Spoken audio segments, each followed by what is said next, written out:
Oui, bonjour, ici Clément Koulibaly, j'espère que vous allez bien. J'ai intitulé le message aujourd'hui Arrêtons de toujours vouloir compter sur les autres. Vous est-il déjà arrivé de vous appuyer sur les autres, de compter sur les autres, de vouloir que les autres vous sortent d'une situation dans laquelle vous vous trouviez, sans pour autant faire l'effort de vous en sortir vous-même? C'est malheureusement ce qu'on peut avoir tendance à faire. Plusieurs personnes fonctionnent ainsi, mais ce n'est pas la solution vers la croissance ou la maturité intellectuelle, physique ou spirituelle.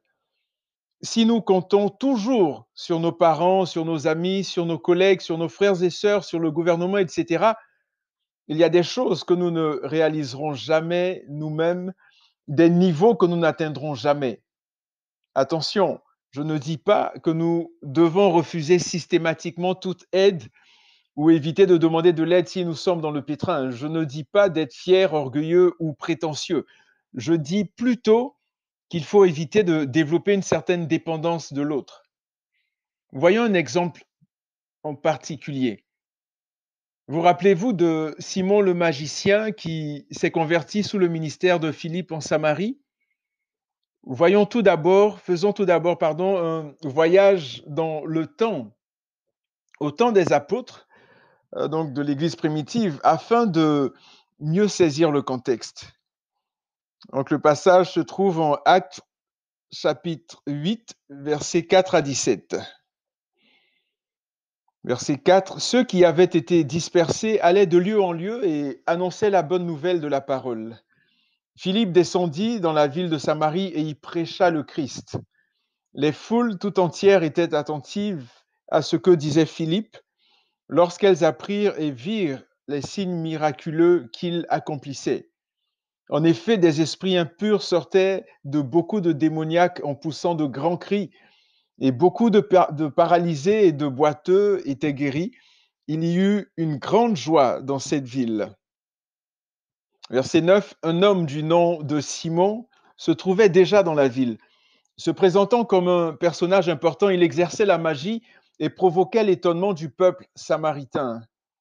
Tous, du plus petit jusqu'au plus grand, l'écoutaient attentivement et disaient: cet homme est la puissance de Dieu, celle qui s'appelle la grande. Ils l'écoutaient attentivement parce qu'il les avait depuis longtemps étonnés par ses actes de magie. Mais quand ils eurent cru à Philippe qui leur annonçait la bonne nouvelle du royaume de Dieu et du nom de Jésus-Christ, hommes et femmes se firent baptiser. Simon lui-même crut aussi, et après avoir été baptisé, il ne quittait plus Philippe. Il voyait avec étonnement les grands miracles et signes qui s'accomplissaient. Verset 14, les apôtres qui étaient à Jérusalem apprirent que les habitants de la Samarie avaient fait bon accueil à la parole de Dieu et ils leur envoyèrent Pierre et Jean. Ceux-ci descendirent et prièrent pour eux, afin qu'ils reçoivent le Saint-Esprit. En effet, ils n'étaient encore descendus sur aucun d'eux. Ils avaient seulement été baptisés au nom du Seigneur Jésus. Alors Pierre et Jean posèrent les mains sur eux et ils reçurent le Saint-Esprit. Comme on le voit, il y a eu un grand réveil en Samarie accompagné de repentance, de conversion, de guérison, de délivrance, de miracles, etc. Par la suite, l'emphase est mise sur Simon le magicien. Nous apprenons qu'il s'est lui-même converti et qu'il s'est fait baptiser, mais sa conversion était-elle authentique? Nous allons le découvrir dans quelques instants. En Actes 8, 18 à 25, voici ce qui est dit. Donc, voyons que le Saint-Esprit, ou voyons que l'Esprit Saint était donné lorsque les apôtres posaient les mains sur les gens. Simon leur offrit de l'argent en disant: accordez-moi aussi ce pouvoir afin que celui sur lequel je poserai les mains reçoive le Saint-Esprit. Mais Pierre lui dit: que ton argent soit perdu avec toi, puisque tu as cru que le don de Dieu s'achète à prix d'argent. Tu n'as ni part ni héritage dans cette affaire, car ton cœur n'est pas droit devant Dieu. Renonce donc à ta méchanceté et prie le Seigneur pour que cette pensée de ton cœur te soit pardonnée si c'est possible. En effet, je vois que tu es rempli d'amertume et prisonnier du mal. Simon répondit, priez vous-même le Seigneur pour moi, afin qu'il ne m'arrive rien de ce que vous avez dit. Après avoir rendu témoignage et prêché la parole du Seigneur, Pierre et Jean retournèrent à Jérusalem, annonçant la bonne nouvelle dans beaucoup de villages des Samaritains. Vous voyez, Simon semblait avoir reçu le Seigneur Jésus comme son Seigneur et Sauveur personnel, mais ce n'était pas suffisant. En fait, il n'y avait pas les fruits de la repentance dans sa vie, des actes qui montraient qu'il s'était réellement converti. Cela me permet d'ouvrir une parenthèse pour dire que ce n'est pas simplement en répétant une prière qu'on est transformé. Il faut une réelle repentance, il faut le renoncement aux œuvres, il faut plus que ça, ou il faut euh, un renoncement aux choses. Donc les œuvres mortes, ce sont des choses, aux choses qu'on faisait avant, des choses contraires à la volonté de Dieu. Il faut un renoncement véritable à tout cela. Malheureusement, dans plusieurs cercles chrétiens, on se contente de ce qu'on appelle la prière de repentance et on est content, on jubile. On se plaît à compter le nombre de personnes qui ont levé la main pour faire la prière. Oui, d'accord, mais il y a plus. Il y a plus. Il y a plus. La personne qui a fait cette prière est-elle suivie? Y a-t-il une réelle transformation, un réel changement dans sa vie? Voit-on le Saint-Esprit à l'œuvre dans sa vie? Si ce n'est pas le cas, nous devons sérieusement nous poser des questions, revoir la personne, revoir notre manière de fonctionner, discuter avec la personne, comprendre ses motivations, etc. Vous savez, il y a des personnes qui récitent cette prière parfois pour se débarrasser des gens. Je vais faire sa fameuse prière et il me laissera enfin tranquille. Et parfois, on tombe dans le panneau. D'autres fois, elles ne comprennent pas vraiment ce qu'elles font. Il arrive aussi que cette prière soit faite sur le coup de l'émotion. Combien de personnes ont été bernées et pensent réellement avoir Jésus dans leur cœur? Seul le Saint-Esprit peut faire la lumière et les attirer à lui. Recevoir Jésus, ce n'est pas de la blague. Décider de marcher avec lui, ce n'est pas de la plaisanterie. Soyons sérieux et expliquons clairement les répercussions d'une telle décision, la décision la plus importante qu'une personne puisse prendre sur cette terre, car il y va de son éternité, il y va de notre éternité. Le fait de recevoir Jésus-Christ, de marcher avec Jésus, de lui soumettre notre vie, c'est la décision la plus importante dans le monde. Arrêtons de dire aux gens, viens à Jésus, tu vas voyager, viens à Jésus, tu auras le visa, viens à Jésus, tu auras le travail, viens à Jésus, tu vas te marier, etc., etc. Vous savez, Jésus est 100 000 milliards de fois plus que ça. Jésus n'est pas un guichet automatique, c'est pas un génie dans une bouteille qui est là pour exaucer tous nos vœux ou nos moindres désirs. Donc je ferme donc la parenthèse. On parlait de Simon, Simon le magicien. Simon, avant que Philippe n'aille en Samarie, était la star. Il impressionnait, je dirais plutôt, il trompait les Samaritains par ses actes de magie, du moins par ses actes démoniaques.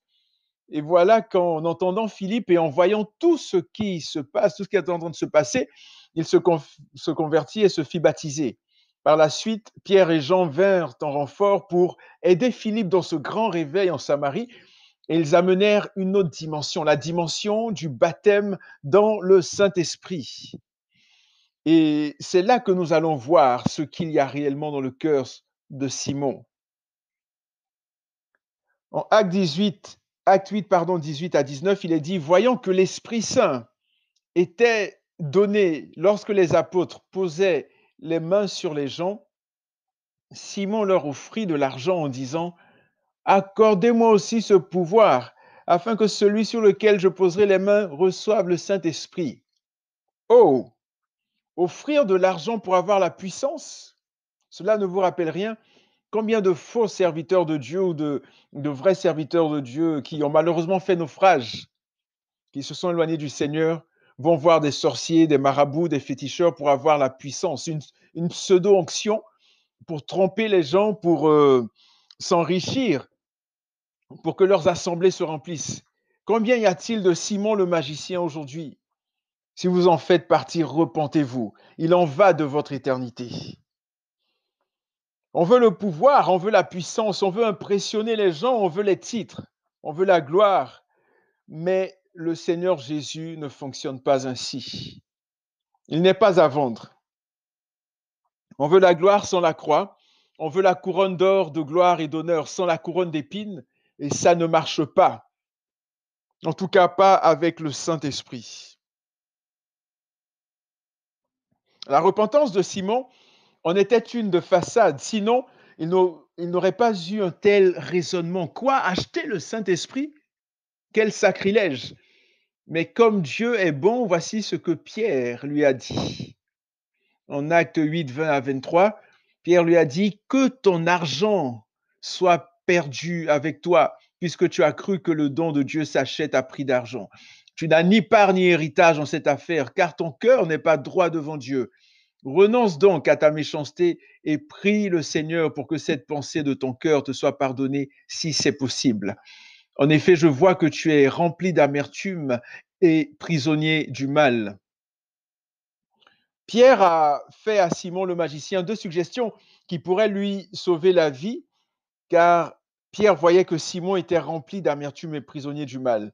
La première suggestion, c'était renoncer à sa méchanceté, et la deuxième, de prier le Seigneur pour que cette pensée lui soit pardonnée.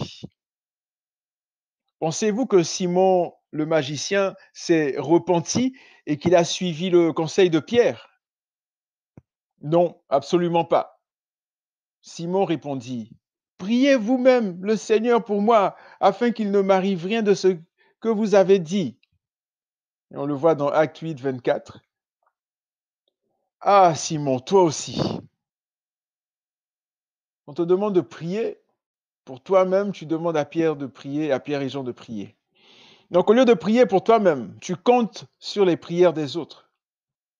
C'est Simon qui devait se repentir, Simon le magicien. Il devait renoncer à sa méchanceté, à son injustice, à son amertume. Il devait implorer le pardon du Seigneur. Mais il a le toupet, il a le culot de demander à Pierre et à Jean de prier pour lui. Or, c'est lui-même qui devait le faire. C'est lui, par rapport à ce qu'il avait dans son cœur.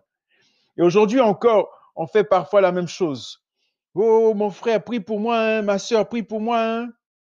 Entendons-nous bien. Je ne dis pas qu'on n'a pas besoin parfois du soutien dans la prière des uns et des autres. Ce que je dis, c'est qu'il y a parfois des combats qu'on doit mener seul dans la prière. La personne la plus ointe du monde, la plus anxionnée, pour rire, ce mot-là, ce fameux mot, la personne la plus ointe du monde, la plus anxionnée, aura beau prier pour toi. Si toi-même, tu ne fléchis pas les genoux, il y a des victoires que tu ne remporteras pas. Jérémie 17, 5 et 7 nous dit, ainsi parle l'Éternel, maudit soit l'homme qui se confie dans l'homme, qui prend la chair pour son appui et qui détourne son cœur de l'Éternel. Béni soit l'homme qui se confie dans l'Éternel et dont l'Éternel est l'espérance. Ne faisons donc pas comme Simon le magicien.